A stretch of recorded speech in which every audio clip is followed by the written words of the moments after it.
morning, sir.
Okay, we're going to go ahead and get started.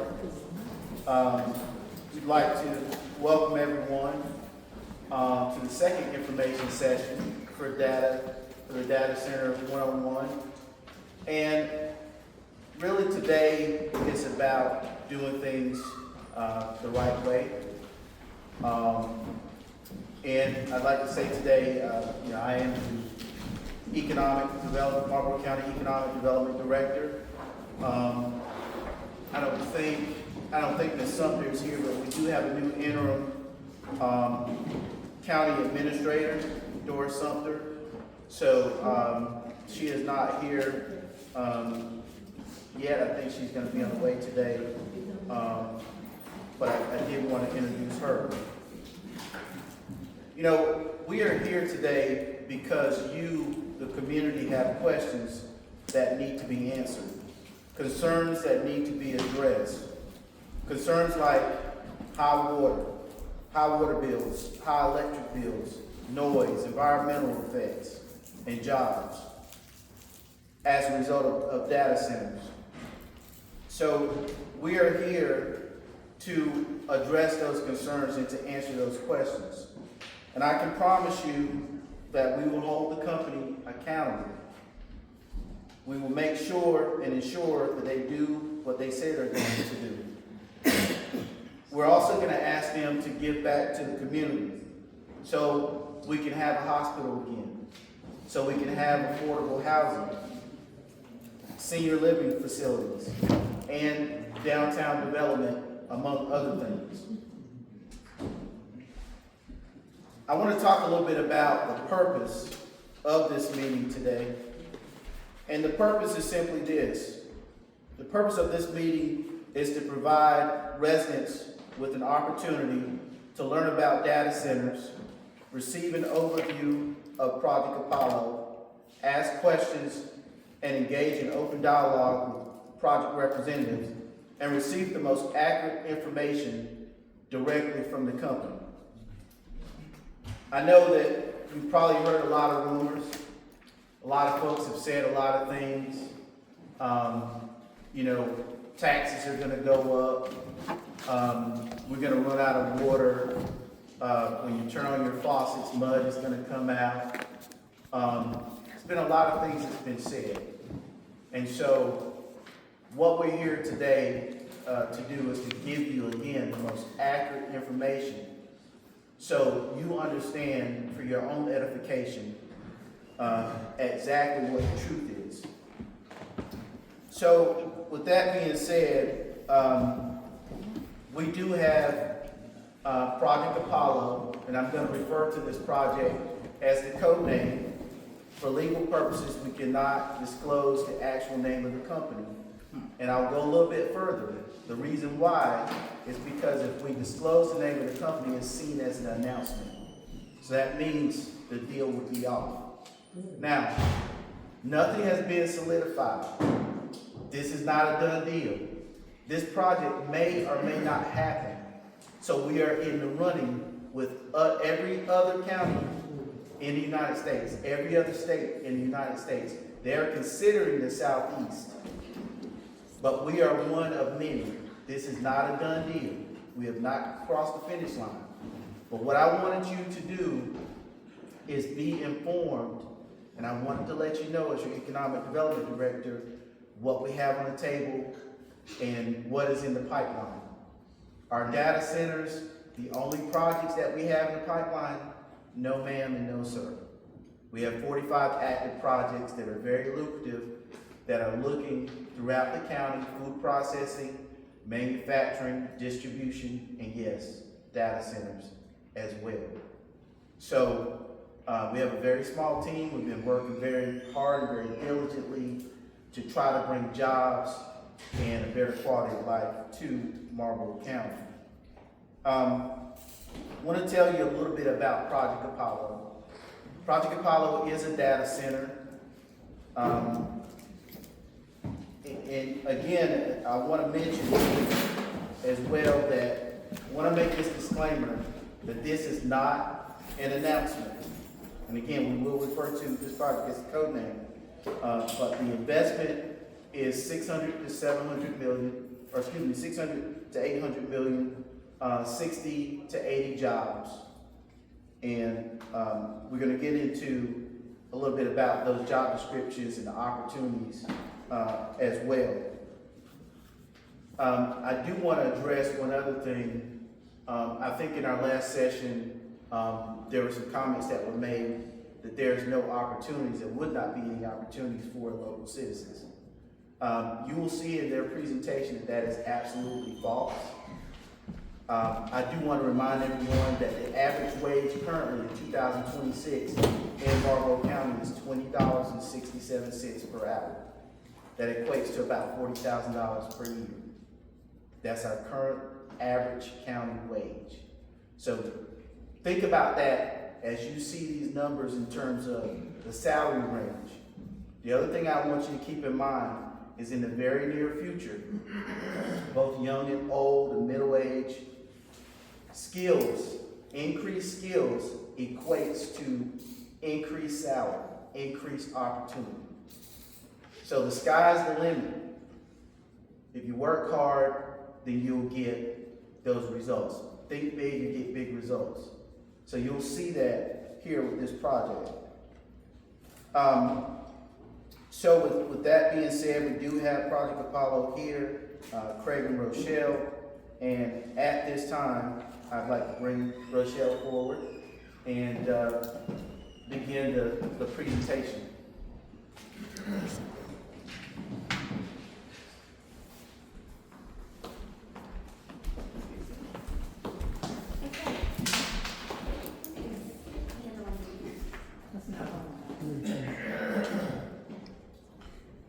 Good morning. Well, it's lovely to see everyone here this morning. Thank you, Tony, for the introduction.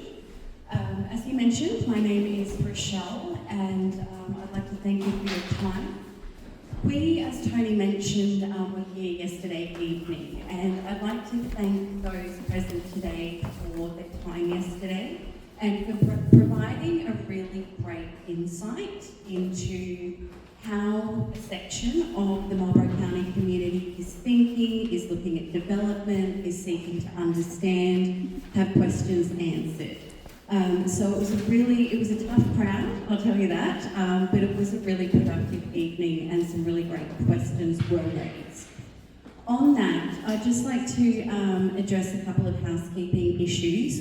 Today we will hold all questions to the end, and there's almost an hour for questions, so there's a lot of opportunity to address anything you might have to ask. We'll run through who we are, how we develop traditional data centres, their power use, their water use, etc., how that's changed today, how we seek to develop, a little bit about our business model, obviously jobs and opportunities, and what we would like to bring to a community in partnership. So that being said, one last piece of information to address. There was a question raised last night about a company that has a similar name to ours. I'd just like to confirm, we did some research on who that was last night. We have no connection to that company. They're not part of who we are. We're completely separate from that, and I'll just leave it at that. So that being said, rather than move through the presentation that we've prepared, I think it would be a good place to start with the question of who here has ever been told or educated about what a data centre actually is. What is its purpose? 3 hands, okay. I think that's fascinating. I've only been in the data centre world for about 4 years now. Before that, I come from a long history of conservation and humanitarian work. And when I entered the data centre world, I was truly shocked to learn what data centres are and how we interact with them every single day. So another question for the audience then, who has a smart TV, a laptop, or a smartphone? Everybody, right. Yes. And who at least once a day is on their laptop, watching their smart TV or on their phone? Yes, me too.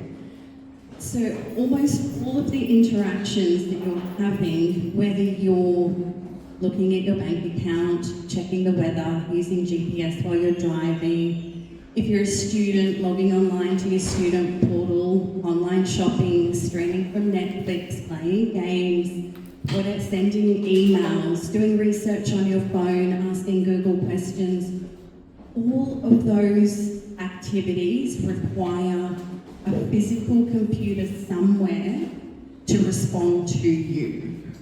And all of those computers tend to sit together in one building, and that's basically what a data centre is. It's a cluster of computers that allow us to do whatever we need to do online. And so there's very real fibre in the ground that runs from where we live to these buildings. So we have a question, what is the weather today? Is it going to rain? That comes from a physical computer somewhere through the ground, ultimately to us. Communities that live closer to data centres, their information pops up quite quickly. Others, like me, when you log on to Netflix and you want to watch a movie and you have that little swirly symbol and you wait for 5 minutes for it to load, that's basically the information coming from a long way to your TV screen from a data centre. Data centres also aren't new, so this came as a surprise to me as well. They've been around for about 75 years. They first started by containing information for governments and military. Then it moved to universities, banking, and other large organisations that needed their information stored. Then it moved to hospitals, so a lot of our medical research, records, telehealth, etc., it's all moved online. All of these institutions and organisations use data centres. And it's because, quite simply, we need to store our digital information. In the 1990s, which I remember quite clearly, there was the time when the internet became accessible to all of us. Suddenly computers were in our schools, we were being taught how to log onto the internet, what a website is, how to send an email. And the rise of the internet being available to all of us meant that there was a sudden increase in data centres because we needed more computers to account for how many more people were using the information that was online. And now we're seeing another shift. And that shift is one largely driven by the amount of our lifestyle being online. So a lot of us spend a lot of time each day staring at a screen. The more time we spend staring at a screen, the more you're using computers that are housed in a building that's called a data centre. And so there's a big trend towards this shift online. There's also a big trend towards the implementation of AI or artificial intelligence in our lives. And so what that means is that AI needs a lot of computing power in order to very quickly respond to our needs. So if you type a question into Google, does the energy system that you use emit a lot of pollution? That information gets sent through an underground network to a data centre, the computers do their thing, and then that information is transmitted back to us to answer our question. And because AI needs a lot of computers and a large amount of computing power, we need bigger buildings, and that means more power and more space. And that's, I think, really the crux of what we're seeing in the media and what we're seeing in terms of communities is that most of us have never stepped foot in a data centre. We've probably all driven past one and never realised what they were. They sort of just look like a warehouse or a big white box in a public space. But the reality is we all interact with them every day, and just like our power plants, our plumbing, our roads, our bridges, data centres or computers, because I think that makes more sense to us, computers, they form the backbone of our modern life. And so as our population grows and as we move online, we're just simply using more and more computers. So I think at the end of the day, as a society and as a people on this planet, we need to ask ourselves, do we want to continue living in this modern way, in this online way, which means this rise in what we call digital infrastructure? So I'm going to leave it there, but that's a little bit of an overview about data centres. And again, it came to a complete shock to me. I had no idea what a data centre was, what happened when I clicked send on an email, where my photos were stored when they were in the cloud. I didn't realise that there was a computer out there that was doing all that work for me. So now I think it would be great.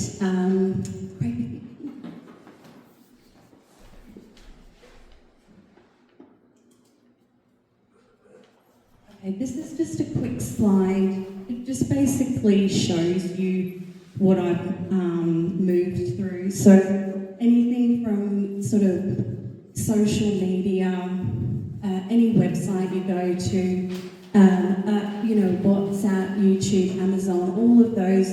Most our work is online these days. How we learn at colleges, schools, universities, streaming, shopping, banking, health, travel, it all requires a data centre. Just a gimmick of what the buildings are and then what they enable in our lives today.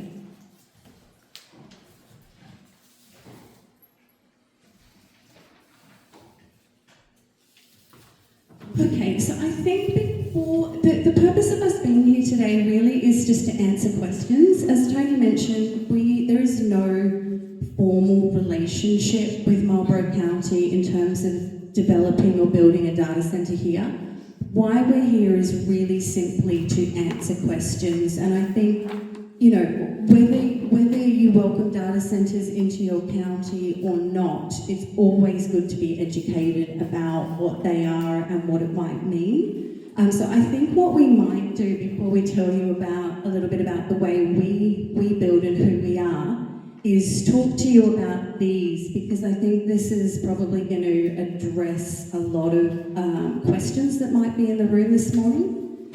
So what we're hearing out there is, will my power bills increase? Is it going to use all of the town's water? Are they going to be really noisy? What are we looking at in emissions and waste, which is a huge one for me? What do they look like? Are these buildings nice to look at? Are they not so nice? And what does it actually mean in terms of jobs? So I think this is Craig.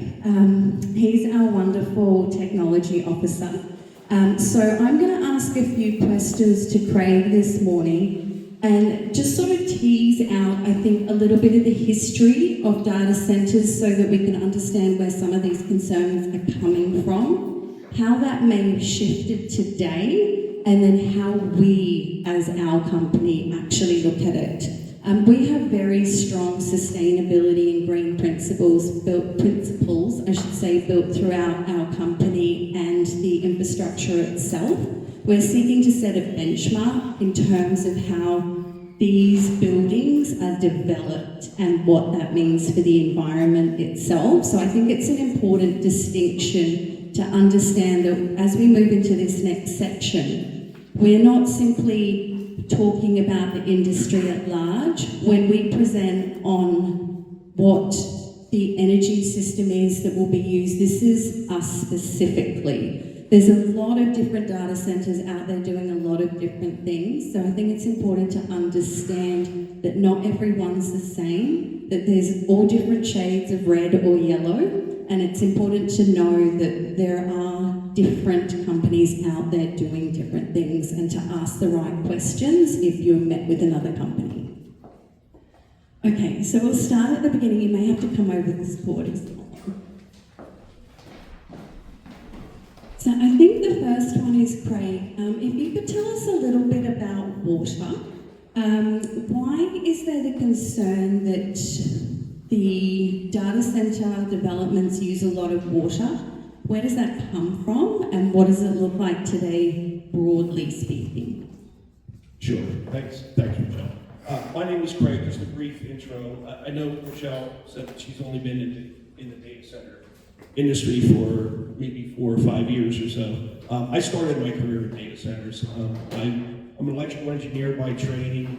I started in the industry in the mid-'80s and worked as a design engineer initially. I was working for the federal government, designing data centers for them, transitioned into private industry and designed and operated data centers for some of the most common household data center companies out there.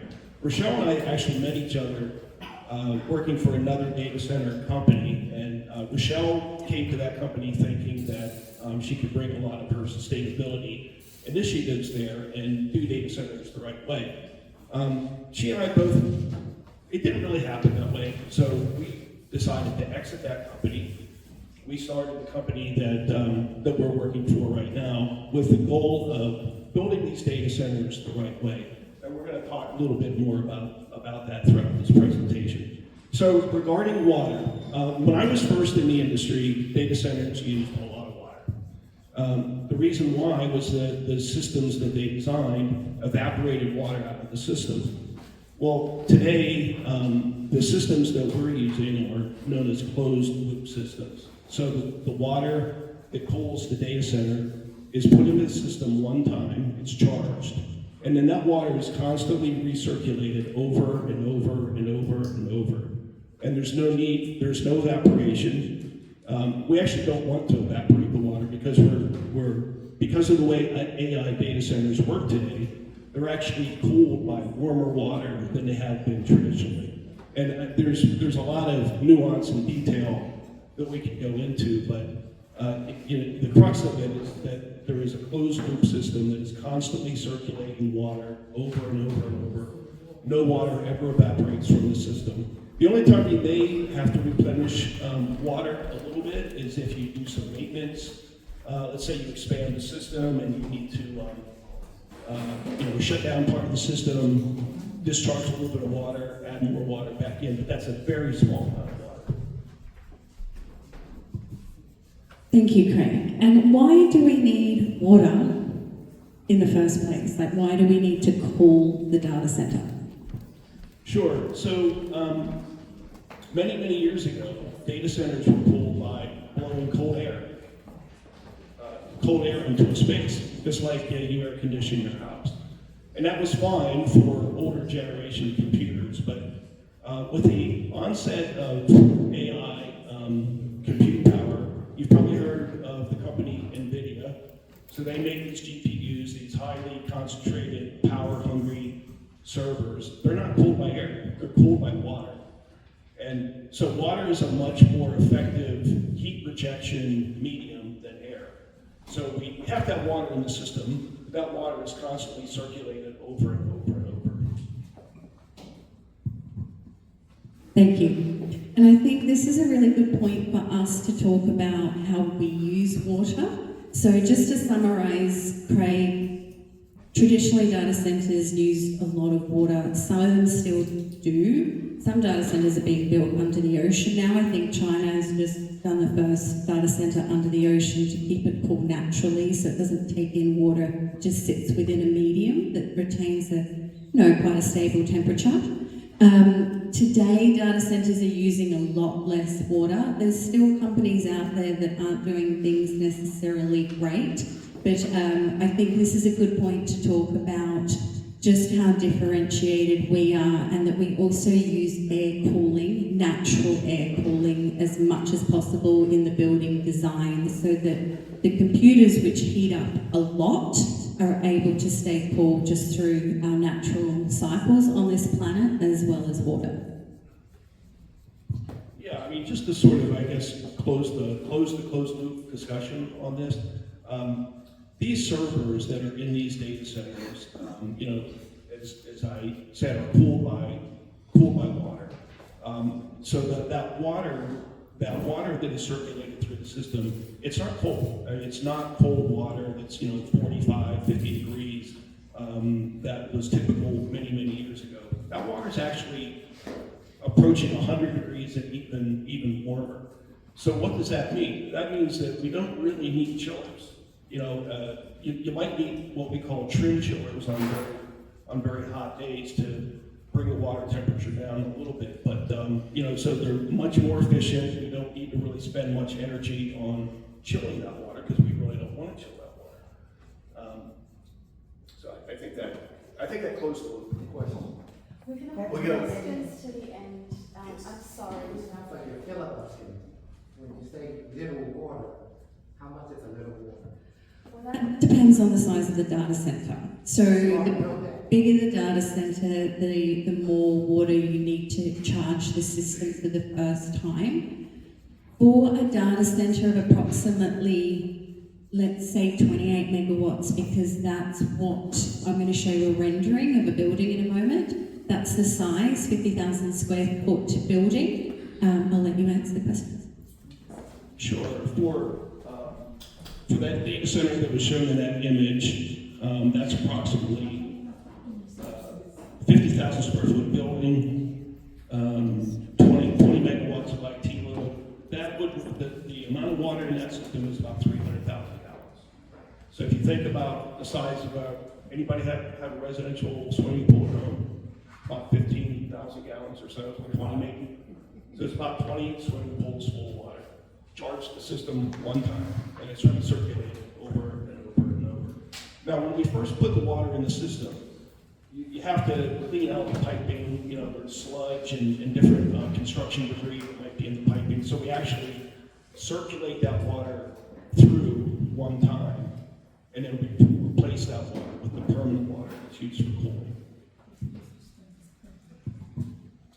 Okay, I think let's move on to power, because that's the second topic that comes up the most frequently. And the concern is, will it raise my utility bill? It's a very loaded question, and I say that because there is a lot of investment going into a lot of utility infrastructure in the US right now to actually make it stronger and more accessible. There's a lot of investment coming in, and in some places there's also communities that are building solar farms or renewables to push back into the utility as well, to make it more robust, and so that you have more available power and cheaper if it's done with renewables, etc. So it's a very difficult question to answer, and it's very region specific. The reason it's come up is because traditionally data centres use the grid, they use the local utility. And so people just automatically assume, communities assume, that if somebody's using all that power, am I going to be charged for it? No. All of those costs are passed through to whoever is using it. So just as if you use your air conditioner and run it for a week, you're charged for that. If a computer in a data centre uses power and runs for a week, the data centre company's charged for that. Those costs are not transferred. What we're seeing though is, because these buildings housing computers are getting bigger and bigger and requiring more and more power, we're seeing pressure put on our utilities, which were built for the communities in the first place. So in some regions this is okay, it naturally supports that. In others they're having to do some work to it. The way we build, and I'm going to hand this over to Craig in a moment to get technical with you, we bring our own power. We do not connect in the southeast where we're looking. This is generally true for how we develop. There may be some areas that are brownfield that already have power through the utility, but generally how we develop is we bring our own power system. We do not connect to your grid, and we actually don't use the grid. We use natural gas that moves through a Bloom fuel cell that we'll be using. So we believe that responsible data center developers should be bringing their own power. It's known as behind the meter, and setting up a power island so that it doesn't put any pressure on the local utility. So I'm going to hand that over to you now. Yeah, as Rochelle said, we are bringing our own power. That's sort of a catchphrase now in the industry, BYOP, bring your own power. And the way that we're going to do that is through fuel cells. We're working closely with a company called Bloom Energy. You can look them up on the internet. They're the leader in this technology. What a fuel cell is, it converts natural gas through an electrochemical process into electricity. So it operates very much like a battery. But instead of a battery, discharging its energy and then it has to be recharged, once it's depleted, the fuel cells are constantly creating electrical energy as long as there is a supply of natural gas into it. So these fuel cells, there are no emissions. So unlike there's other ways of generating electricity on a data center. Some data centers are using turbines, they're using reciprocating engines, and all of those produce electricity through combustion. They're combustion engines. So when you combust natural gas, you emit emissions into the atmosphere. Through an electrochemical process, there are no emissions. There's no particulate matter being emitted into the atmosphere. There's a little bit of CO2 because anytime you're using a carbon-based source as your fuel, that CO2 is going to be produced. But it's a trace amount. It's much less than those combustion processes. And I think this is the biggest point of differentiation. I mean, there's many, but this one is significant. We spend a long time looking for a power solution. The amount of power that some of the bigger data centers are using, it's significant. And in the US, just like Australia, a lot of it's coal-based. You also have nuclear here. There's some renewables. There's a lot of natural gas. None of it is particularly great, to be honest with you, for the health and future of our planet. But we've been living this way for so long that, fossil fuels have become part of our everyday life, and in some countries you can't really get away from it. So what we have, and this is very specific to our company, we're working together, as we've said, with a company called Bloom Energy. We've found them to be the most sustainable, with the lowest amount of emissions. They're a lot more sustainable than using, turbines, etc. And there is an immediate pathway to hydrogen, which is part of our ultimate power strategy. Because a data center is essentially, positioning itself next to power. It needs quite a bit of power to operate 24 hours a day, 7 days a week. And so one of our strategies is ultimately, over the next 15 years, is to drive the US towards green hydrogen, which is currently the cleanest, one of the cleanest fuel or power sources we have on this planet. It's very expensive, the infrastructure's not set up, but Bloom fuel cells are set up to take hydrogen and green hydrogen. So we're essentially building infrastructure today that will support our future tomorrow. And I think that's a very big distinction to make. You may meet with many data center companies, and I really strongly suggest that you ask about their power solution. How do they think about it now? Are they working towards a future where it becomes more sustainable? What type of infrastructure are they using? And what does that ultimately mean for us and our planet? The other beautiful thing about Bloom is that they're not ugly. You know, when you drive past a power plant, they're not the prettiest things to look at. These are discrete little units that sort of sit next to a data center, so you can't even see them. They're in the equipment yard. And so not only are they, great in terms of sustainability and making a pathway towards our future that's more sustainable, but they're also not ugly. And I think that's a selling point in itself sometimes. Okay, so following power, I'm just gonna, I think we talked a little bit about emissions and weight, and I think, Craig, if you can, it's the other way. If you can talk a little bit about what sort of emissions might come from a data center, including backup generators, and any sort of emergency equipment. Sure. So regarding emissions, because of the Bloom fuel cell technology, as they said, there's no emissions from the power generation source other than some CO2.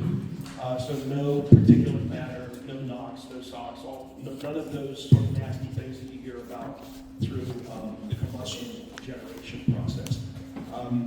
And really that there is no other device in the system that has any emissions whatsoever.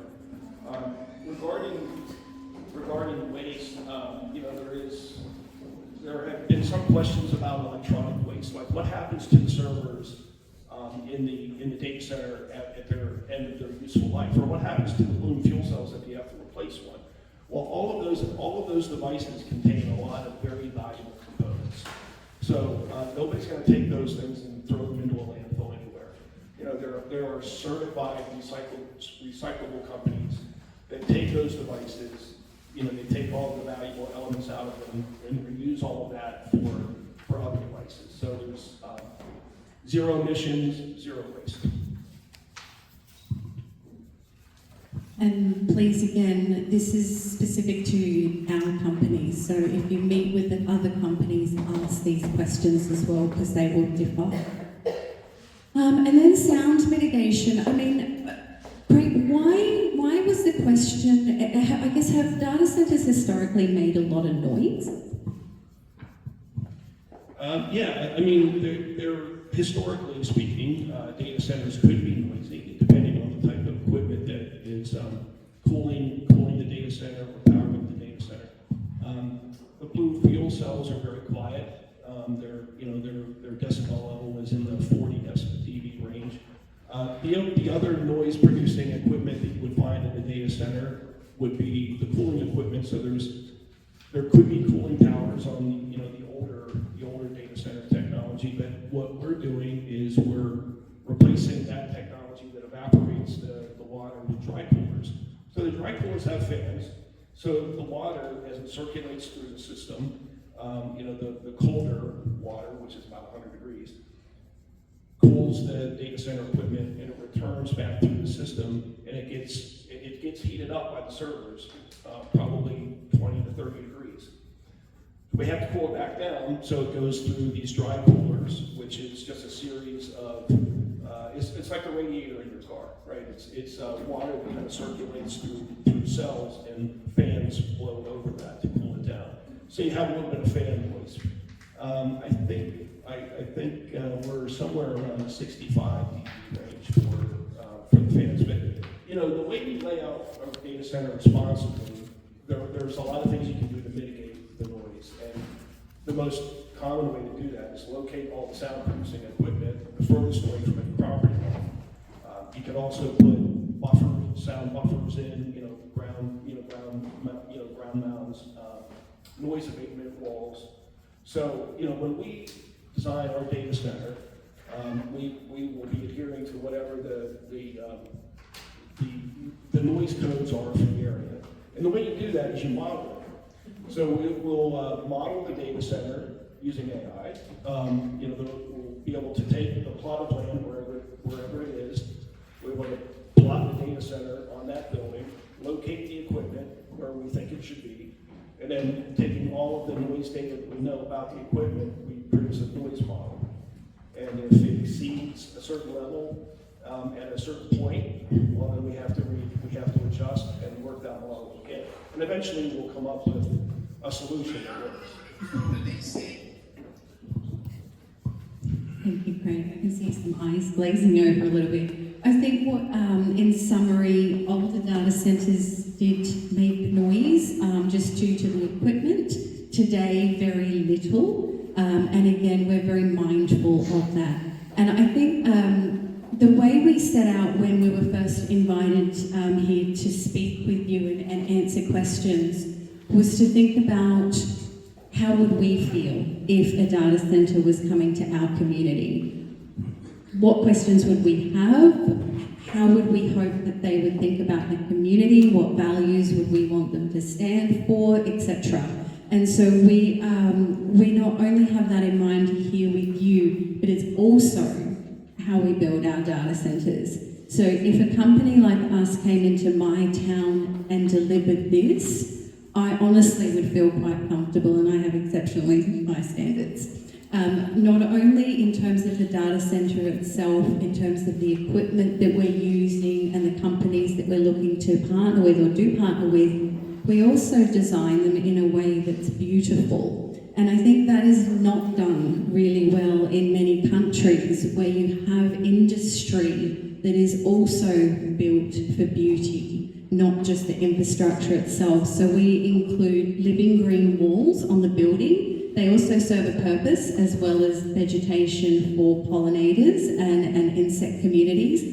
They're set just back from the building, so they create what's known as a microclimate, which also keeps the building cool. So it supports the internal cooling of the facility. We build out landscapes that are designed with the local wildlife in mind so that we can start enhancing and replenishing the natural world that so greatly needs it. And I think if more companies did things like this, loss of forests and woodlands and poison waters wouldn't be an issue because we're designing our communities around quite a balanced way. And I think let's talk about jobs and then we can move back to us a little bit. So I'm going to hand this over to you. Sure, thanks, Rochelle. As you see there, this data center that's being shown in this image here would produce about 65 full-time jobs. So there's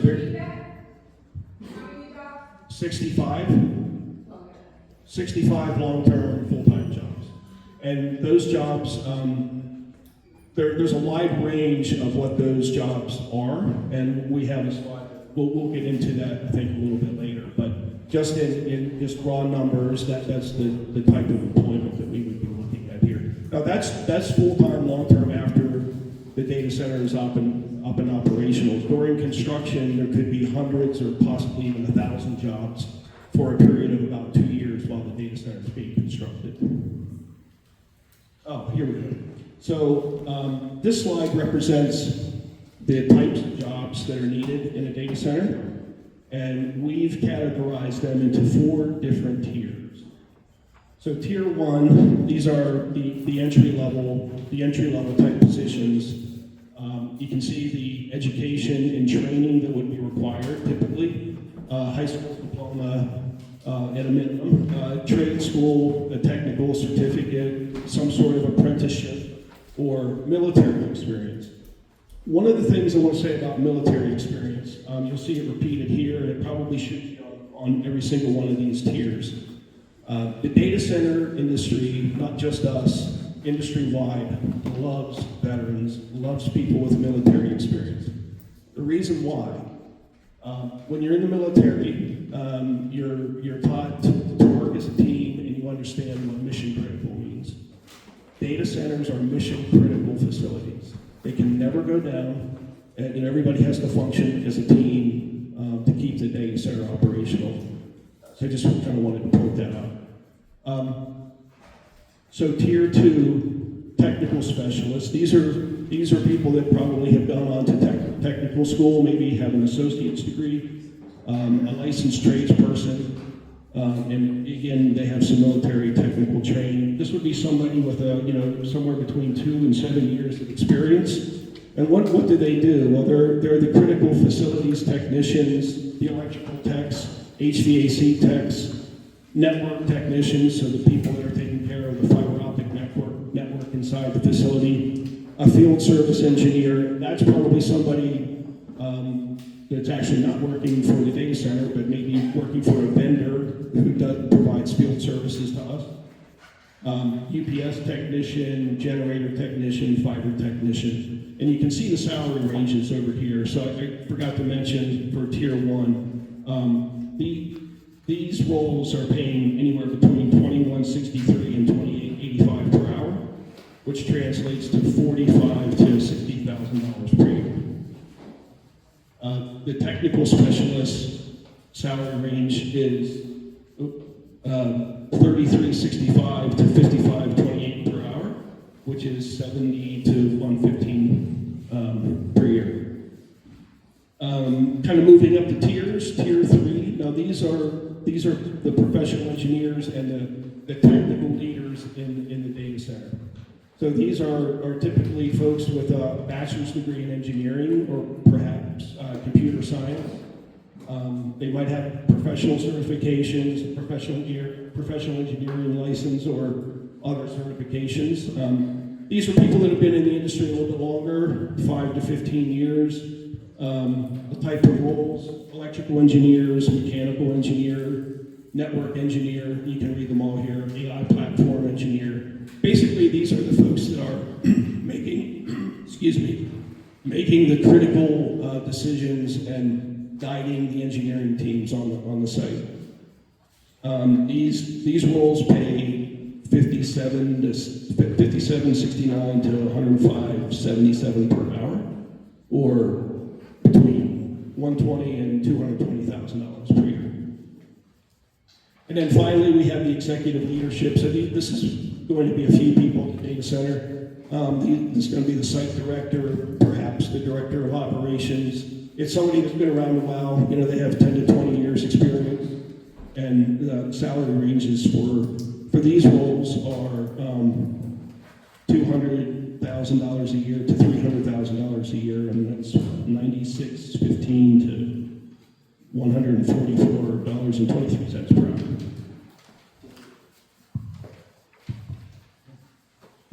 Thanks. And a question that was raised last night is these South Carolina wages. No, these are national standards. If you would like, we can come back to you with South Carolina specifically, because I do know that may differ, and we do have those calculations as well. But they are very much in line with the national averages.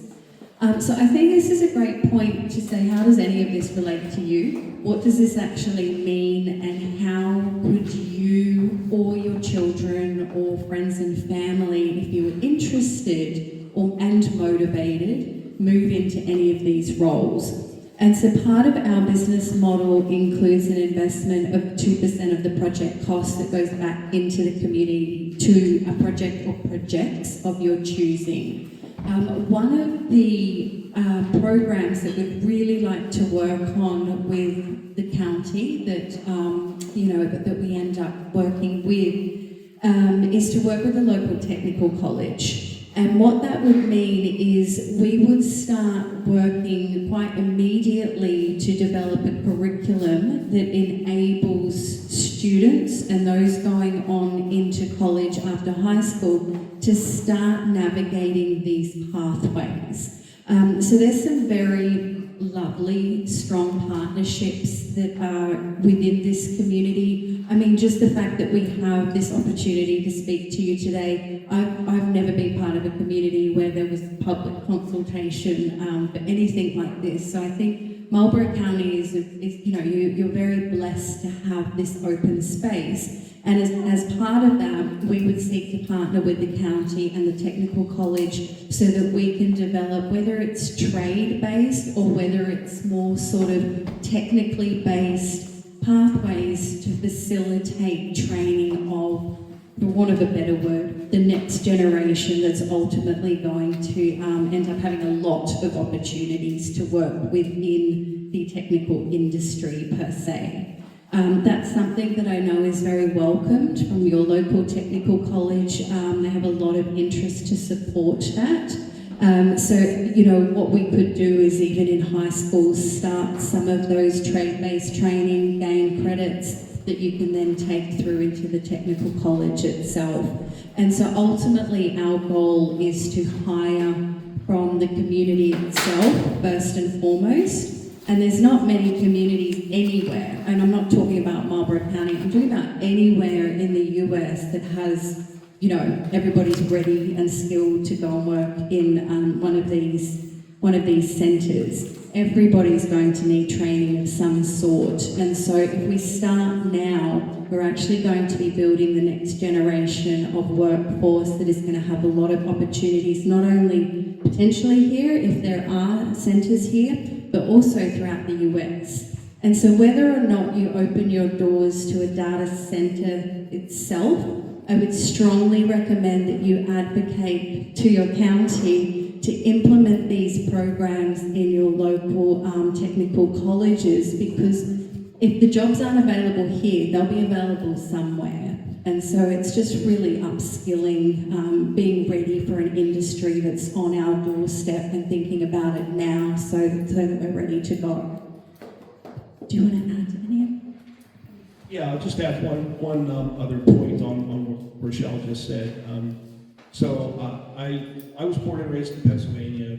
I currently live in New Jersey, but I'm working with a group in Pennsylvania that wants to create workforce development training specifically geared towards data centers. So there's a big push in the Pennsylvania community for local technical colleges to implement new curricula that can basically fortify what they already have, but tailor it to data centers. So I'm working on that now.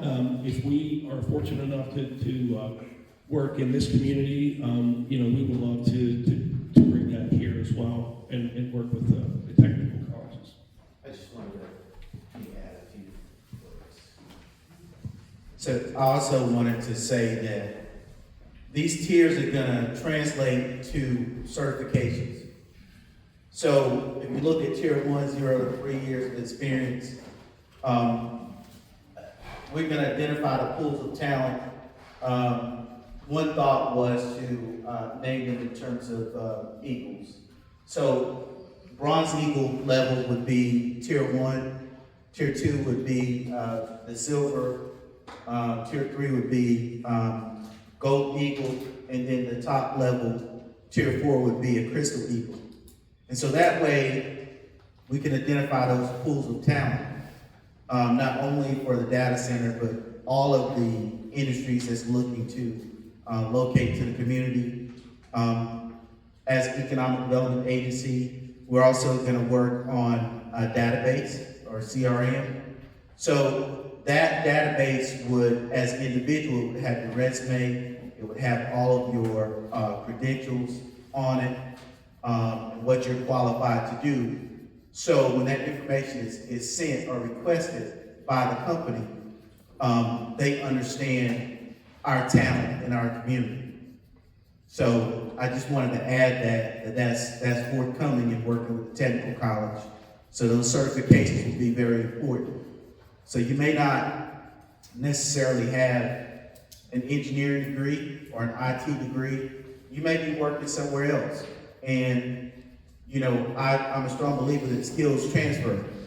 So you may take some classes or get some certifications in terms of data center development, AI development, things of that nature.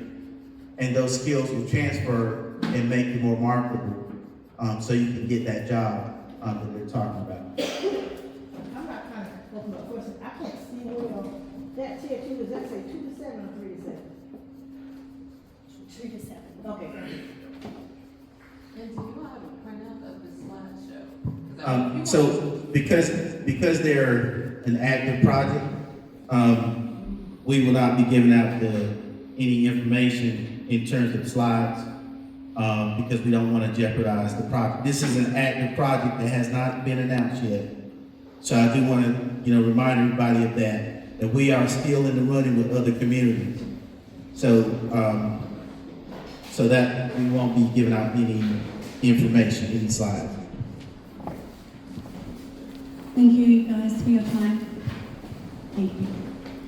I'd just like to add to Tony though, if we are given the opportunity in Marlboro County, we will happily share this with you.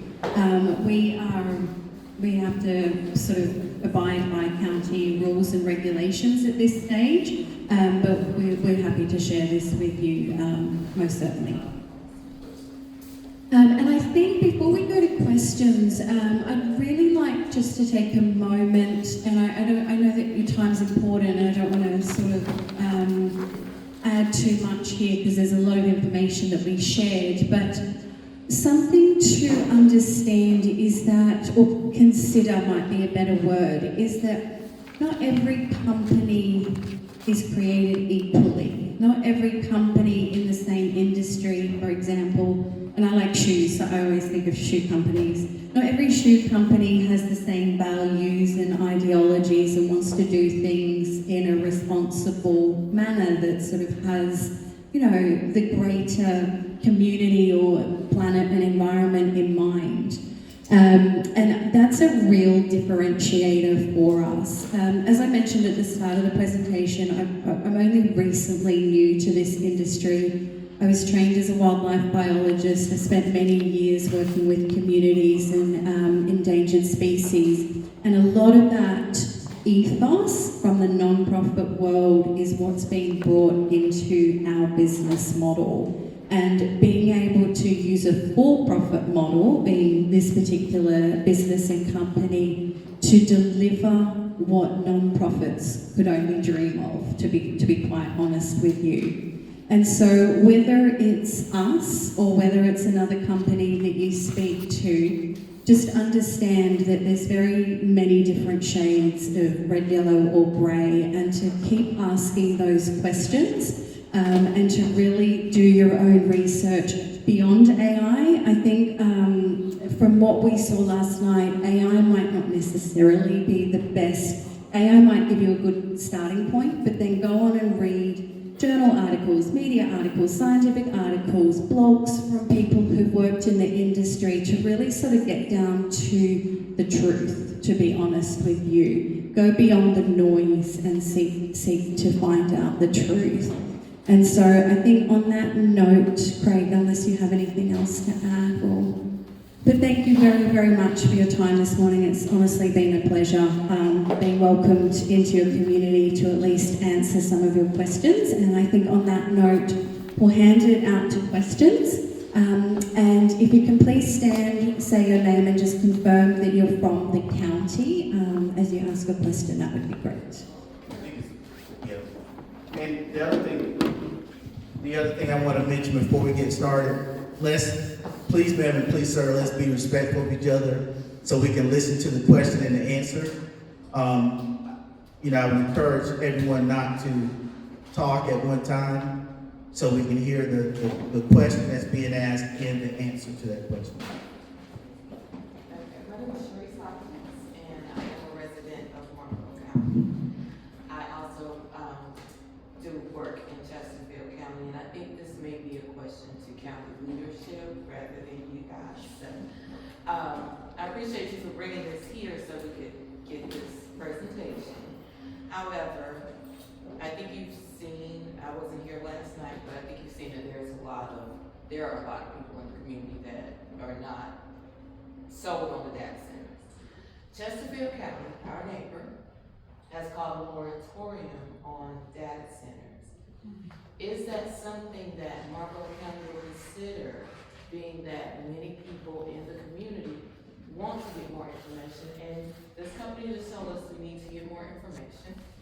It takes time for people to digest what this means and what it will mean for the community. So what would you need to do to get a moratorium so that the citizens who are going to be affected the most can learn the pros and cons of having data centers in Marlboro? So, did everybody have a chance to hear that question? Yes. Okay. So my response to that is, number one, I think every community is different. And I can't speak for the elected officials, but I would say my recommendation as the County Economic Development Director is that we move forward with every opportunity that is presented to us. We are in competition with other communities, and that was a decision that Chesterfield County decided to make. I can tell you that in speaking with their economic development director and their some of their leadership over there, because it is a tight-knit community, some people feel opposite, are on the opposite end of the spectrum in terms of not being able to recruit a data center for the next 2 years. Actually, quite honestly and respectfully, I think it gives Marlboro County an advantage in terms of recruiting data centers. The reason why I say that, our county operating budget is about $17 million. This one project, Project Apollo, will generate about $13 million in tax money that's coming to the county. 2% of that total investment is going to go back into the community as well. So if we did some quick math here, I'm just going to use, just hypothetical numbers for a minute. If it were a $10 million investment and they committed to 2%, which the company is doing, that's $200 million that's going back into this community that we can use for a new hospital, that we can use for downtown development, that we can use for infrastructure. So the infrastructure and upgrades that the company is asking for is not being requested from the citizens to pay for. It's not being requested from any municipality, city or county. The company is committed to paying for the infrastructure upgrades. So in my opinion, respectfully, I would recommend that we move forward and not create a moratorium. Other leadership may feel differently, but ultimately it would be the elected officials' ultimate decision to decide, and the people. But that would be my recommendation. Thank you. And can you pass the mic to the person that's asking the question? It's not long enough unless they want to come up. If you want to come up to the podium, so if you can speak, I'm fine right Okay. here. I think I can speak so that everyone can hear me. I'm Caroline Hart. I'm representing District 3 here in Dennisville on City Council. Have a couple of questions. Tony, you mentioned a hospital a couple of times. Can you explain more specifically how opening the doors to data centers equates with us getting a hospital? Because I don't understand that. I don't understand where you're, getting that. The county's not in the hospital business. How specifically is that going to happen from us opening the doors to data centers? Thank you. Thank you for your question. So to address your question directly, number one, I don't know if everybody's aware in the room, but Marlboro County owns the hospital, the old hospital that was here, previously operated by McLeod. The reason why I say it would be beneficial to us, number one, it's going to give us better opportunities in terms of recruiting a new hospital here. It's number one. More infrastructure, it would help us in terms of that. And if we're able to actually enhance the building in any way, we'll have the money that's coming directly back to the community to do so.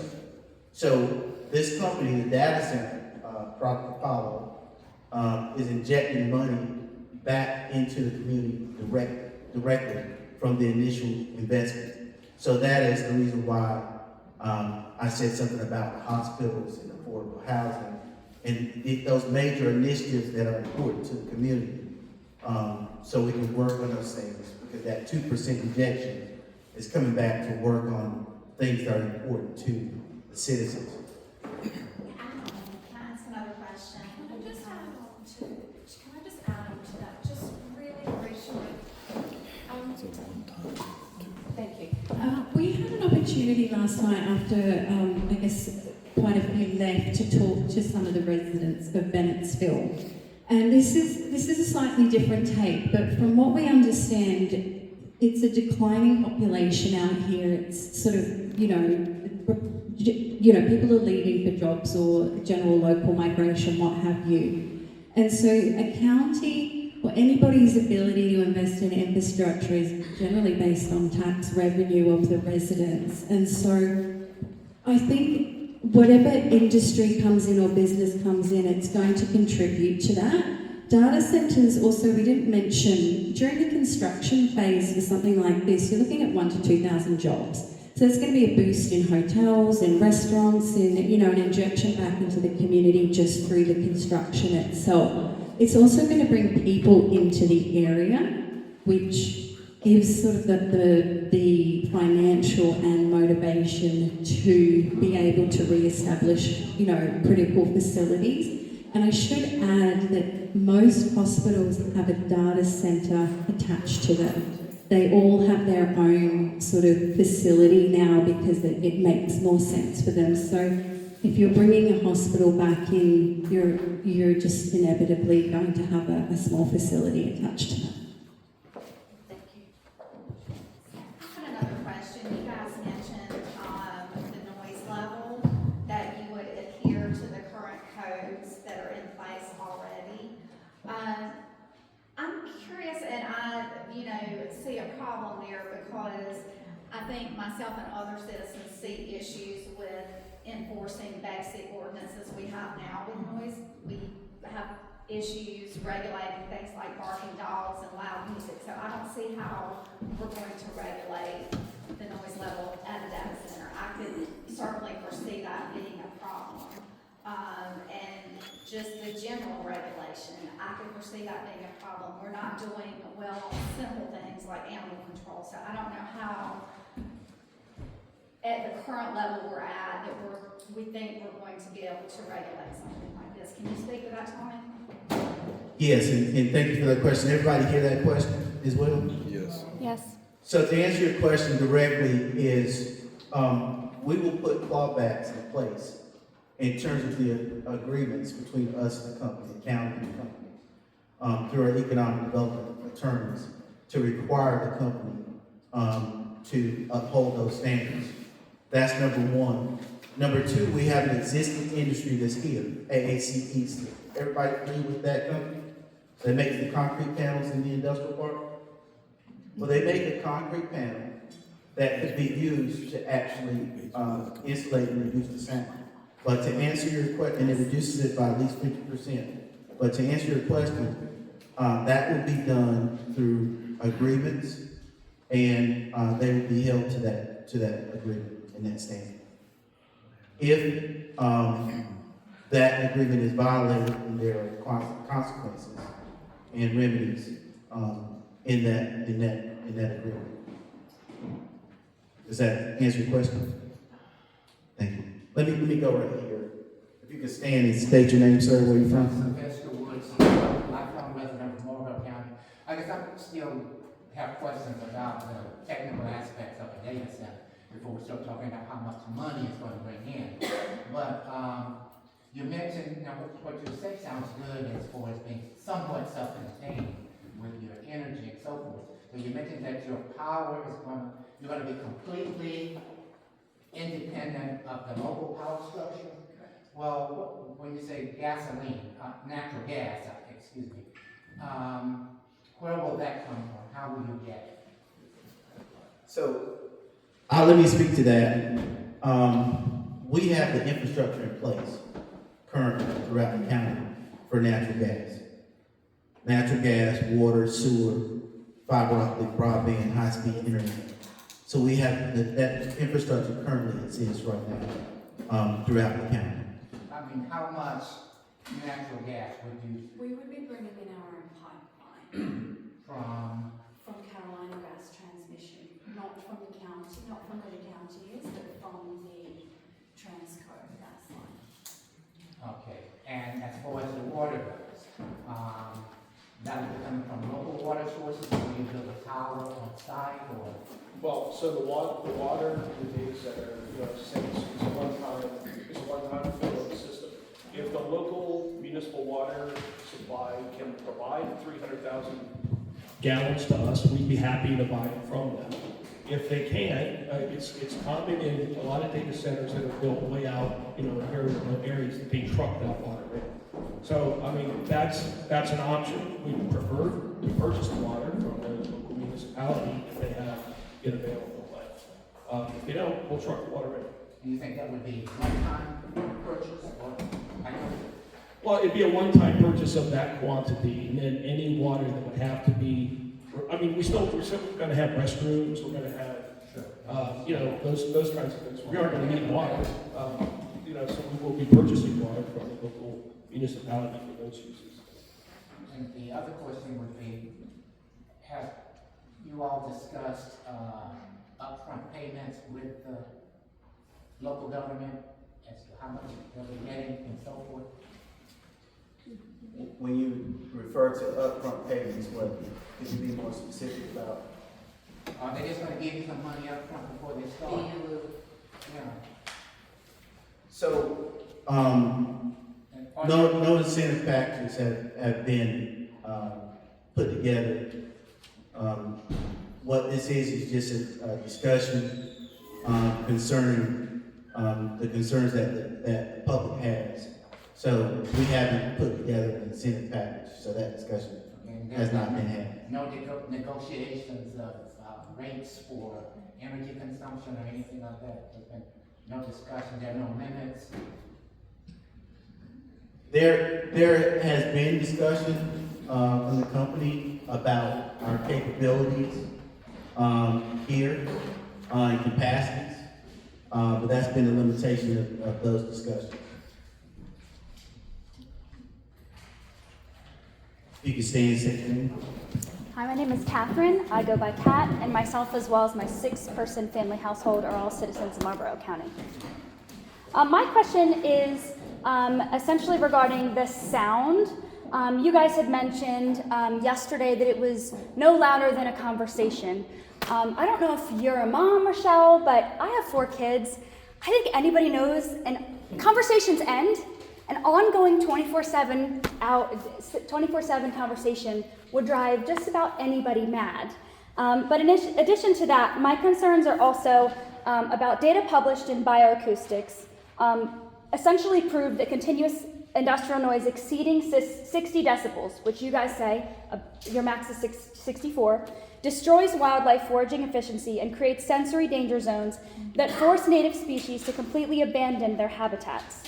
If your background is genuinely rooted in habitat and species protection, how can you look this community in the eye and pitch a project that brings 24/7 acoustic trauma to Marlboro County's wildlife?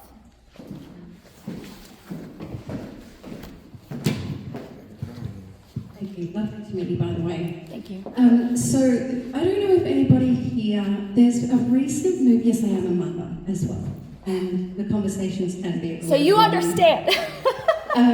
There was a recent movie came out, it's animated, and it was a little girl that somehow managed to become a beaver. Did anybody see it? It was a great movie. It was actually about sound. One thing that they were trying to clear wildlife habitat, and they put up these big sound emitting devices and literally pushed the animals out. So I am familiar with what you're saying. However, we're talking about 60 decibels at the fence line, not travelling in what's known as an edge effect, so not travelling beyond the fence line. So if you wanted to remove wildlife from a habitat, it can be done with sound, but that is not what we're talking about here today. We're talking about how much noise the data centre would deliver and what that would be at the fence line itself. And so, as we mentioned, a lot of the sound is inside the building, and we're doing everything we can to mitigate any additional sound.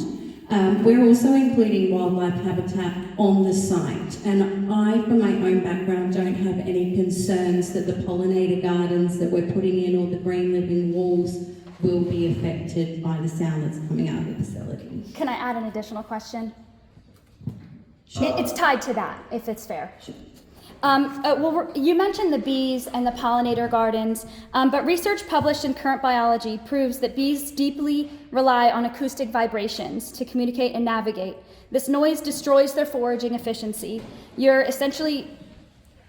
also reveal that bees are incredibly sensitive to localized temperature shifts, which I'm assuming your building would likely create as well. So you're essentially creating an ecological dead zone. Why the excuses when the risk to our pollinators that Marlboro County's fertile farmlands rely on? Well, I think we're talking about the industrial park that's already cleared. Step number one, there's no habitat there. Step number two is, if you have a look at this render, we have put, it's the, Craig, if you could go to the one where there's the back of the building, I think it's on the slide before that. We put our equipment in one place to minimise what it looks like, because sometimes industry isn't the most attractive, but also to put everything we're using in one place.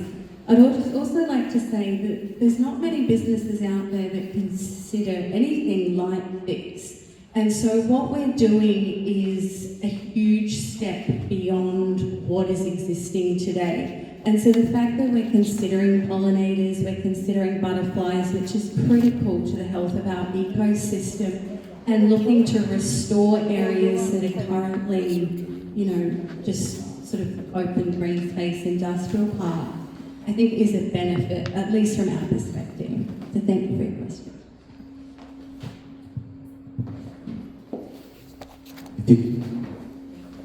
I'm going to go again. I'm sorry. Hold on. Just a second. If saying and state your name. Hi, my name is Brandy Howard. I live across the street. You just said there's no habitat for bees. Did you just say that? In your industrial park? Bees travel. There's a National Geographic magazine about bees at the library. They travel up to 5 miles and they have to kind of remember where they're going. So there is a habitat for bees. It may not be a bee farm on that property. It's okay. Bees are very important. They're a great pollinator. They help keep the ecosystem going, and we're having a huge global problem with bees and cell phones and of the like. I know this is not a cell phone thing, but like all of the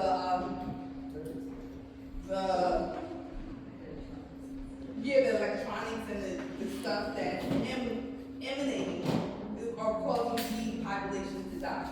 There's a National Geographic, you can go up there and copy it before you leave town today at the library. I just read it like maybe 3 weeks ago. Excuse me. Thank you. So, just another question.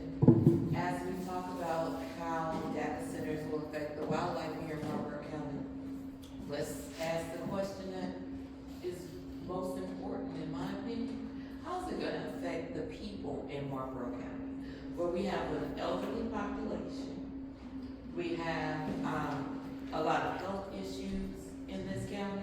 So even with the center, you guys saying that it's not going to have all of the emissions and it's going to have a closed water circuit and all of that, how and what has this industry and what has your model done in communities where there are health issues, where there are limited resources?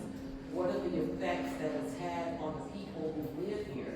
Because even if this is set up, since it's all hypothetical, if this is set up at the industrial park, there are still houses and communities around it. There are people who are going, not just the animals and the bees and everything, but there are people who are going to have that 24/7 noise. That affects humans as well. So what are we doing to make sure that, okay, Marlboro County loses money, we all know that. But is it worth the human blowback? You know, is it worth hurting the people who live here? Because if we're honest, and let's be really honest, those kids that were here, those football players, they're gonna get scholarships to colleges that are nowhere near Marlboro County. They're gonna go away, and they're not coming back. When people come back here that have left, they come back for family emergencies. Some of them get stuck, and some of them come take care of business and go back. And if we bring data centers here, even if we bring one that is as great as you guys say that yours is, we are going to have a community that may be burying more people than they're bringing in to work in these centers. And that's something that we need to consider when we make these deals. And I do understand we need investments in this county. That's why I'm a proponent for the moratorium, but I am willing to listen. So how are we going to protect our food? Well, I'll let you, Craig and Rochelle chime in, but let me say this. As the Economic Development Director for Marlboro County, I would not be a part of anything that's going to harm the community at all. Through the agreements, we will ensure that there is no harm to the community. We will ensure that they're properly regulated and that they do everything that they say they're going to do. At no point in time, and this is just me speaking for me personally as an economic development director, will I sign up for any project that will harm the community at all. And I don't mean to be disrespect or to interrupt you, but data centers are not regulated right now. There is no state regulation, there is no federal regulation. Right. So what kind of regulation is Marlboro County? Well, there's regulation if you have an agreement. If you have an agreement, they have to abide by that agreement. Hold on for a second. Hold on for a second. We need to take one question at a time. Please state your name and where you're from. Carolyn Prince. I am a resident of Marlboro County. And you all can just have a seat as far as I'm concerned. Mr. McNeil, where are you from? I'm from Dillon County. Okay, you don't live here, you don't have family here, right? Yes or no? I have cousins here. You live here.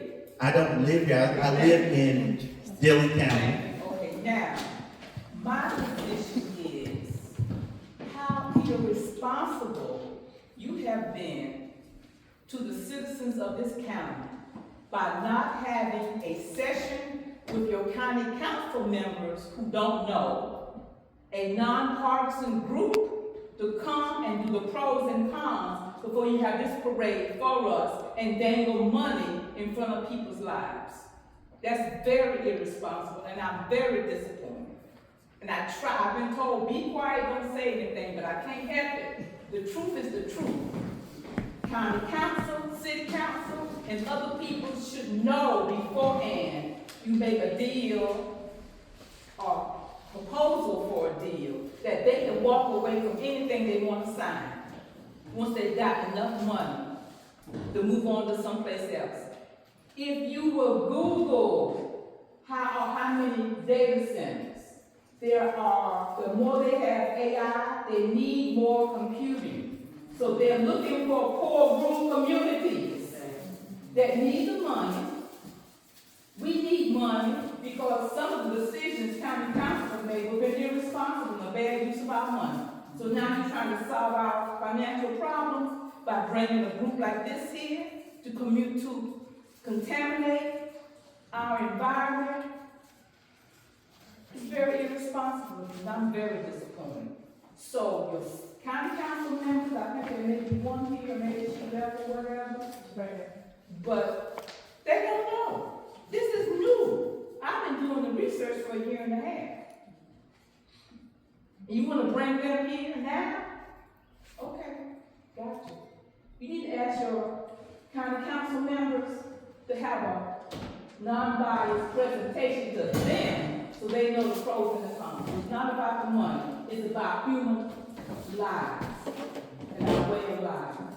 Dr. Kurtzhals, I will say, they have presented this. Oh, I didn't see you. They present, no, I'm not talking about them, I'm talking about a nonpartisan, the pros and the cons. Right. Similar to the presentation that was made last month by a nonpartisan group, and they did a very thorough, the pros and the cons. Okay? And it was in plain English that we could all understand. That's true. Okay? Thank you. So, thank you for that question, Dr. Prince. Hey, what your question? Well, yes. Well, thank you for your response. And so I want to respond. I want to respond to your concerns. I do understand your point of view. I do understand your disappointment, but I want to correct a few things. I want to make a comment. Anything that I do, the elected officials are made aware and they have an opportunity to participate prior to any company coming. I asked the company to come because it was a good presentation that was given by the South Carolina Energy Coalition. I appreciate them coming. But it was also a lot of misinformation as well. Because me personally, and I'm not speaking for the council, I'm speaking as me, Tony McNeil. If you're gonna have a non-biased discussion, there's no need for a lobbyist to stand up and speak. Because we all know what lobbyists are paid to do. So, yes, I do appreciate them giving the pros and cons, but if you want to know what the actual company that is considering Marlboro County wants to do, what is their technology, what are the answers that you have and the concerns you have, when you know, this is giving you an opportunity to address them directly, because that group, they don't know what they're thinking. They don't know the technology. They talk about closed loop and open loop systems, but they spoke in general about, energy bills going up and being able to tie into the grid that the residents are using. They're not even using that technology. So in order for you to really know that, you have to talk to the company. And the third thing I wanted to say, and I move on to another question, we'll come back to you, Dr. Prince. The last thing I wanted to make a comment on is they will also be presenting to the county council on July the 14th. So this company has made several opportunities to engage the public, and that's what we're doing, is being transparent. This is not a done deal at all. This is a proposed project. So this is not set in stone. There's no agreements that's been made. They're considering this community, our community. We could lose this deal. So it's not set in stone. Our people need to be educated about this new technology, and that has not been done. I agree. Now, I'm not responsible for the group. You can get another group, but we need somebody that's non-biased. And that are different, and that company that was the group that was here, they talked about closed circuits. Water will evaporate sooner or later. Okay? So the people need to be educated about this, especially the elected officials that will be voting on this. Because we can vote them out the next term. And they can walk, whatever company that you all signed an agreement with, they can make their money in a year or two and walk away and say, the heck with y'all. That's right. Because look at how the U.S. government has broken every treaty made with the Native Americans. So just because they say we're going to do X, Y, and Z, good luck with that. Let me take another question. Thank you for your question, Dr. Prince. Yeah, hi, Tim Burnside. When you say... If you could state where you're from, your name and where you're from. When you say that the building is, excuse me, 500,000 square feet 50,000, and how long before you start expanding? Because every data center expands. I mean, big time. So, Well, I mean, that would be driven by the demands of our customers. So, you know, we're. you know the answer. So spit it out. How long? Just tell us. It's impossible to answer that question directly because we are working with clients right now saying, we need 20 megawatts, can you deliver it in such and such time? So we're looking for places where we can do that. Now, yes, they would love the ability to grow beyond that, but they are not telling us, we need another 20 in 2 years, 3 years, 4 years, 5 years. They just want, ideally, they would like the ability to be able to grow. How big is the property that you're purchasing? We're not, there's. So let me answer that question. I will say, I want to say that they're looking at properties that have been well planned out, industrial sites and industrial parks that we have. Size? It's approximately from about 20 to 100 acres. 20 to 100 acres. Mhm. Then you want to build a small one like this and then expand. That's what every data center does. They all expand. They don't tell you that at first. So you're being naive if you think that that's what it's going to be. I think the group would also like to hear, when you were saying before, there's a lot of other projects that Bennettsville has. We'd like to hear it and see, have something to compare it to. We don't need a data center. We need more investment from people that want to bring families here. Not 60 jobs, So that's what we want to hear. Thank you. Thank you for that question. She's next. She had her hand up a long time. Forget her. No. I'll be next. Okay, so I'm gonna try to say this as gentle as possible. Things that are being said now and promises that are being made and contracts that are being signed may not be what's best in the future. Marlboro County or Bennettsville has signed this contract with the electric company, and then for 20 years, and we can't get out of it, and we're in this contract again for another 15 years and all this other stuff, and it was good when they signed the contract, and then somehow the provisions changed. So, we always have to keep that in mind. That's it. I'm not coming down on anybody, but things change. Technology changes. I'm in technology, that's how I know. It changes, so nothing stays the same. So what we agreed upon today may not be doable in the future. I'm gonna sit down, I'm gonna try to be quiet. Well, thank you for your question. So for clarity, no contracts have been signed.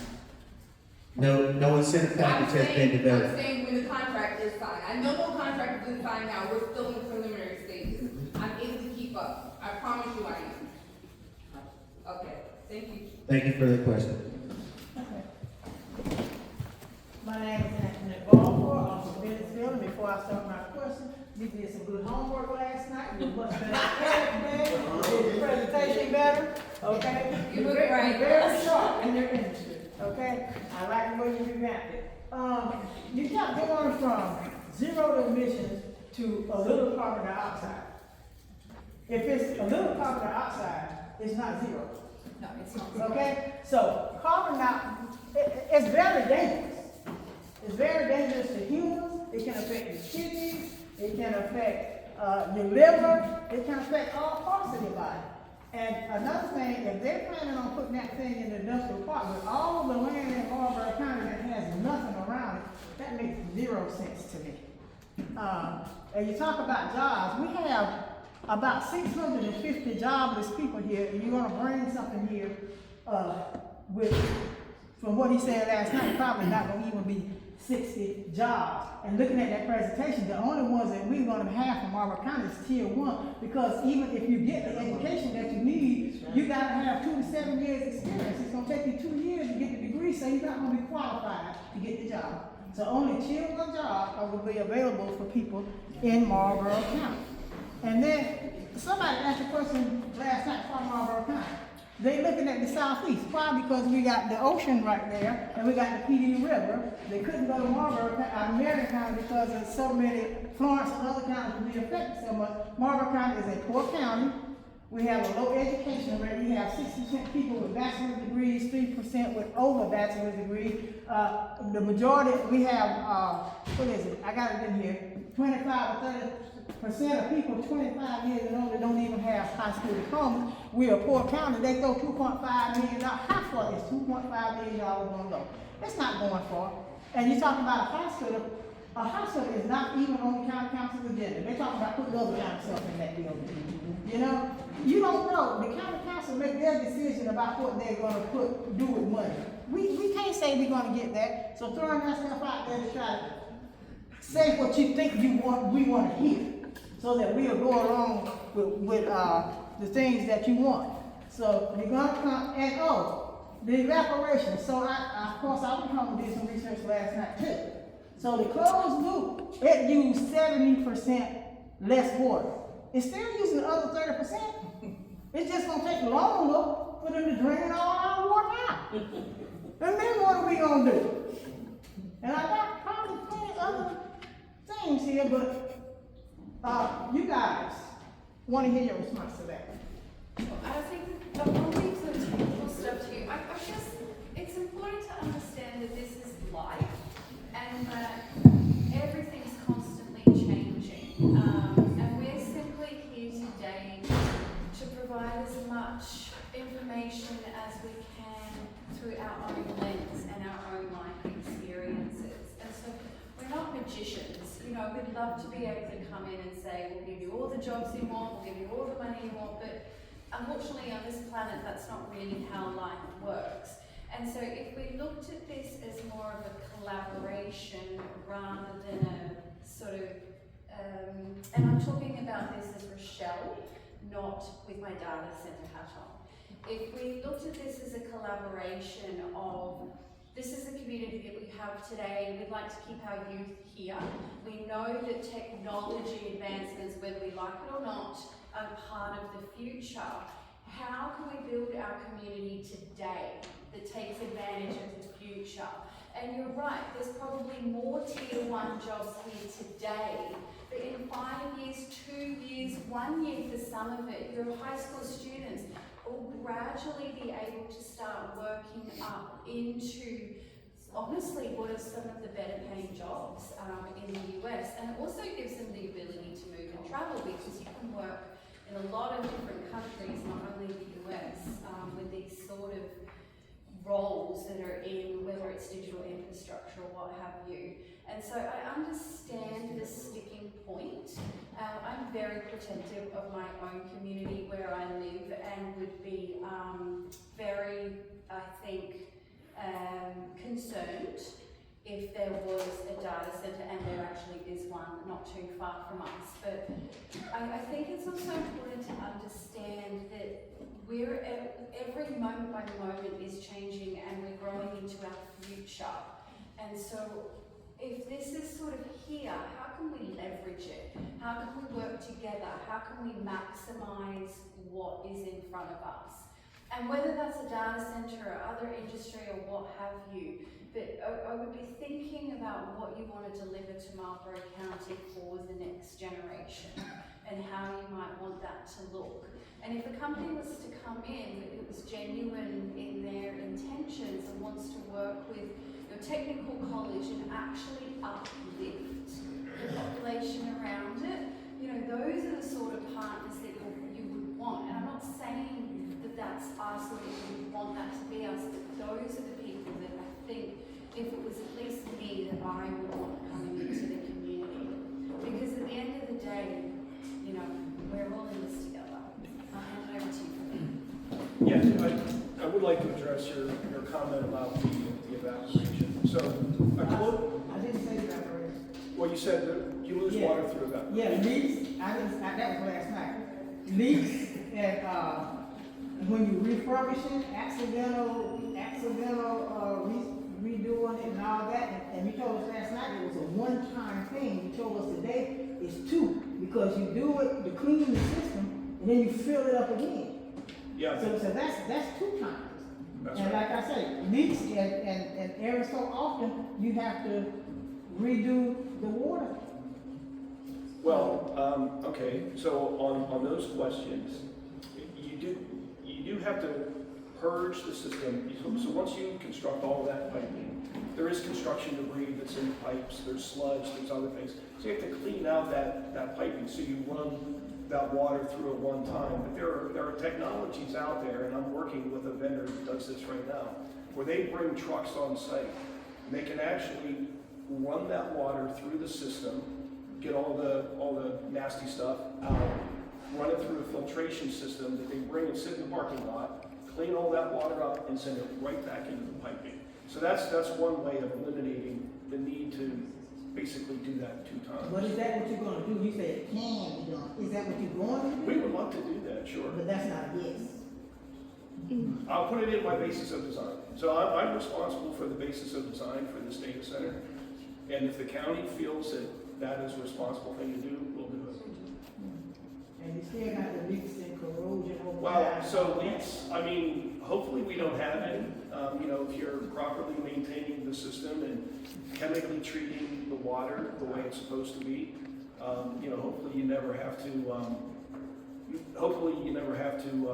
to make any of those kinds of repairs. But I mean, your own home, right? The pipe breaks, what are you gonna do? You're gonna lose some water. Hopefully we don't have that happen in the data center, but if it does, sure, we're gonna have to respond to that. We're gonna have to fix the leak and put more water into the system. But that's not a normal operation.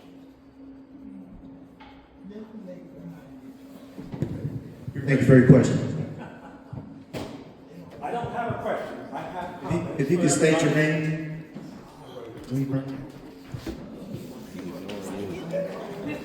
Okay, this is a general comment for people who may not have followed all this. My name is Scott Thompson. I've lived here for 50 years, only a few streets up from here. I moved here from the Northeast, and from Pennsylvania, like this gentleman. He knows where I'm from. I moved here because my job brought me here to Sherall. And where's the lady that's from Chesterfield County? If she's from Sherall, she knows, she would know where I work. I worked out on State Road at Kurtzhals. But and my background, I'm an electrical engineer. And when I retired from Kurtzhals, well, actually they retired me by moving to Mexico. Senior manufacturing engineer, which means I took care of manufacturing parts for the products we produce. We made our own. Also, my boss and I took care of maintenance, tooling, everything else that had to do with the property. So there's my background. Now, for Marlboro County, as I said, I've been here 50 years. I've seen things come and go. A lot of different things, actually, businesses, your retail, restaurants, big businesses. About a year and a half ago, I sat down and made a list of businesses I knew that came in or were here when I got here 50 years ago and left. And this is all proof that Marlboro County is bleeding jobs, which you know. I talked to this gentleman last night. Marlboro County's population has dropped 6,000 people just since I've been here. Well, I took my list of 29 items to one of our gatherings at the museum with a bunch of other people who banged heads together. We put together a list of what was here when I came, what they remember from shortly before that. Since going back to our memories of probably somewhere in the 40s, 50s, Marlboro County has lost 100 businesses. Yes, some are mom and pop businesses. You see the downtown stores that are empty.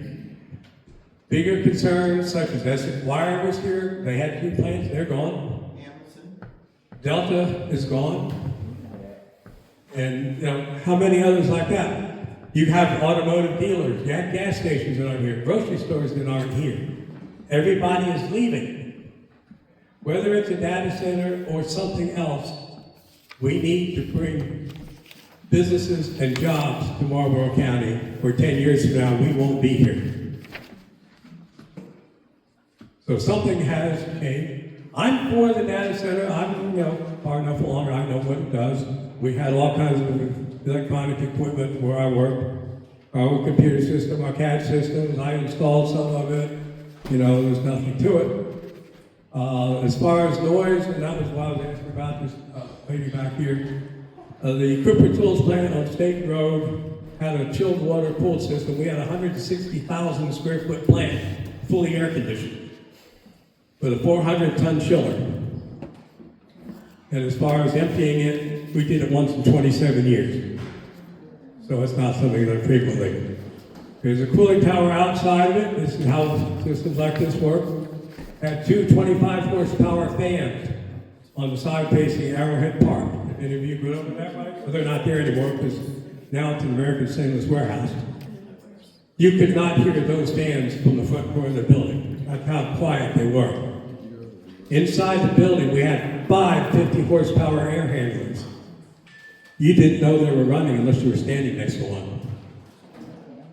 We did electroplating. By the way, if you didn't know what that building was used for, it was a pantyhose factory for all you women. They had to dye that. They had a dye house in there with all kinds of chemicals, most of which are carcinogens. Sir, do you have a question? We had, you spoke, it's my turn. I didn't speak. We did our own chemical work. We knew how to control it, as I'm sure these people will. And as far as what happened when we left, we sealed the floor in concrete. There were trenches to carry stuff away. It is all now encased in concrete. So it does not hurt anybody. So, so anyway, we need something. Thank you. So we're running very tight on time. We have time for 2 more questions. You're up. I've been waiting. He's my husband. Okay. Yep. So it's basically, I guess, just us. I'll just say this as my last question, if you can just bear with me till I get to the full question. At last night's session, a county councilman, I guess it says you. No. I'm sorry, the economic development Yes. Director. I am. right. You explicitly stated that if this community announces any company names, we lose the project, and quote, any confirmation of information will take this project off the table entirely, end quote. I want to state that I've uploaded the video recording of last night's meeting explicitly naming Iron City Data as well as both of these 2 CEOs here today to YouTube for the entire county and goodness world to see. Since your parent company's name, your Shell LLC strategy, and your $10 billion Wall Street backing are now public information, my question is Project Apollo officially off the table yet?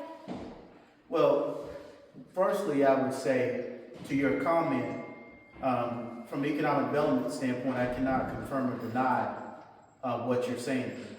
So from our standpoint, Project Apollo is still on the table because we're not confirming anything that you've stated. You did yesterday. I have No, record. I did not. That's not correct. She did. Nobody confirmed. It's on anything YouTube. You said yesterday. It may be on YouTube, but we also have the full video as well. Post it. That we are also recording. So nobody from this team, these 3 people that are standing up here, confirmed anything that you asked yesterday. That's dishonesty, sir. It's not dishonesty, it's the truth. And since you use me as an example, I know certainly that I did not confirm it. So the project has not been announced.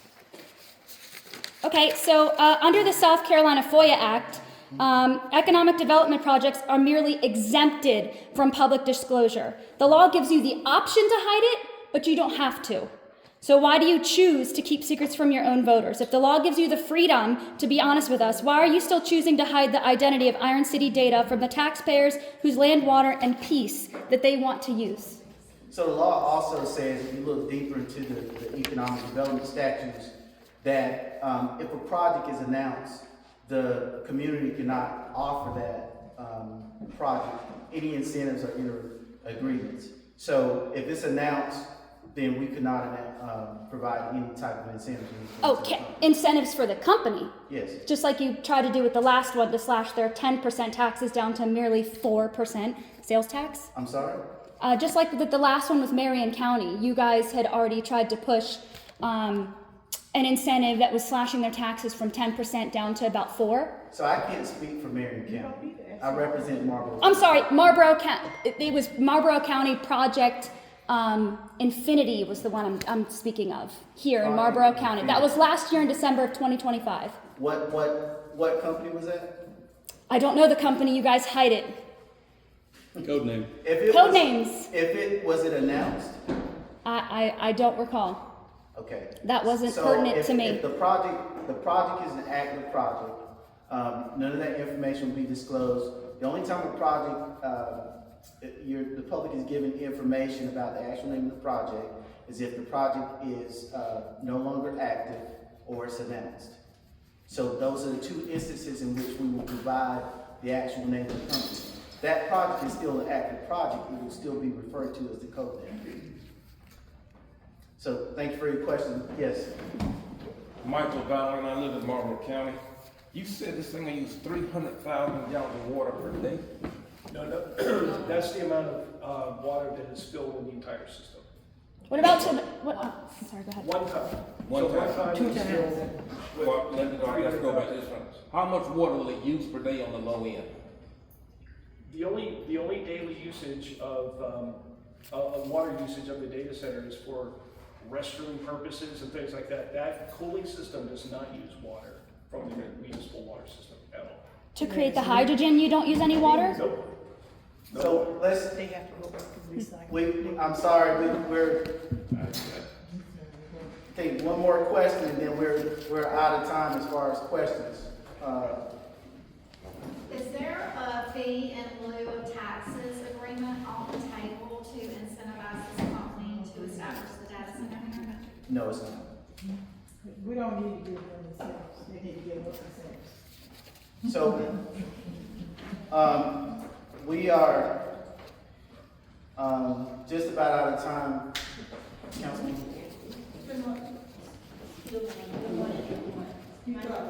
My name is Pearlie Lawson. I serve on Marlboro County Council's District 4.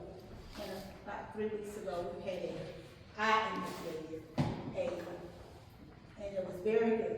I initiated with the Department of Justice, Energy and Justice Coalition to come to Marlboro County in order that the public had the opportunity to ask questions, put it on the table.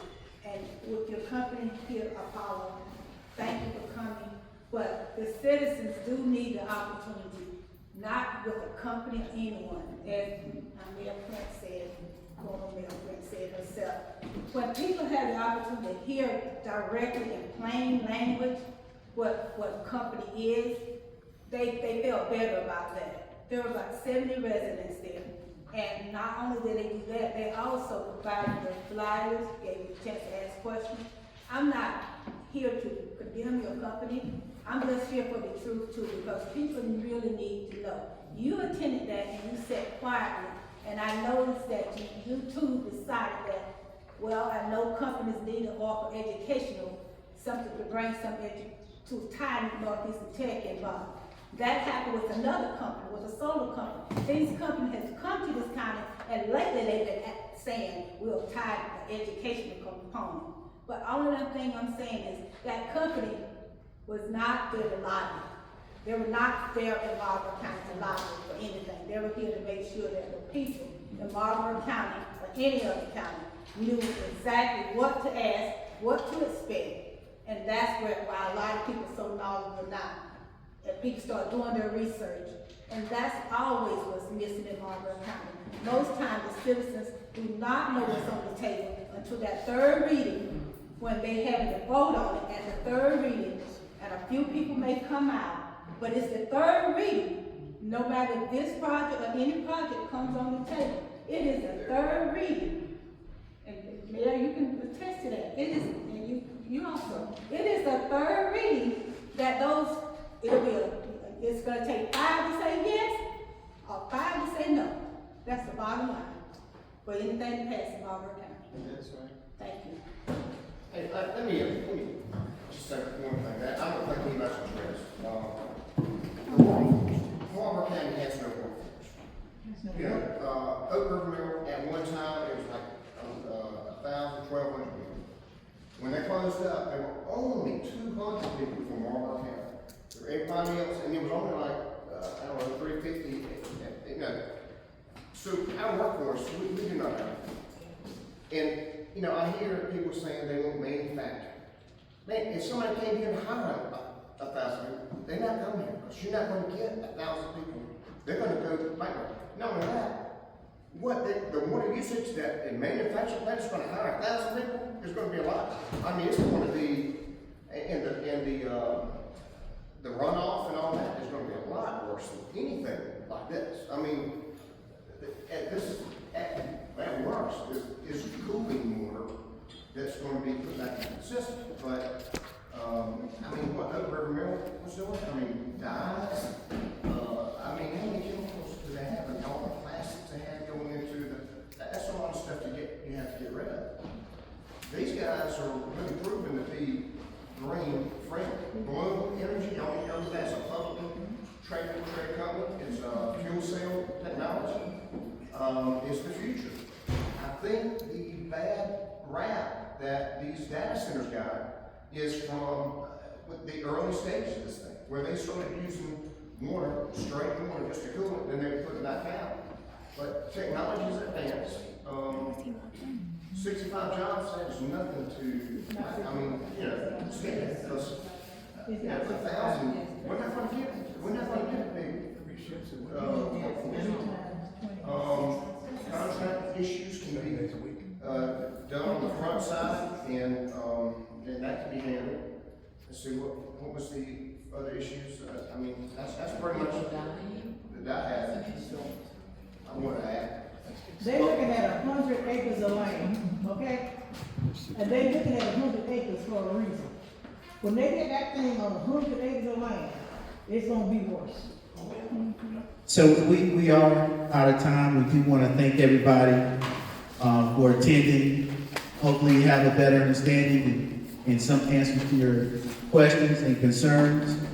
Our next step in the process, like I said, on July 14th, Project Apollo will be presenting to the County Council in the County Council meeting. And we really appreciate everybody coming out. Thank you.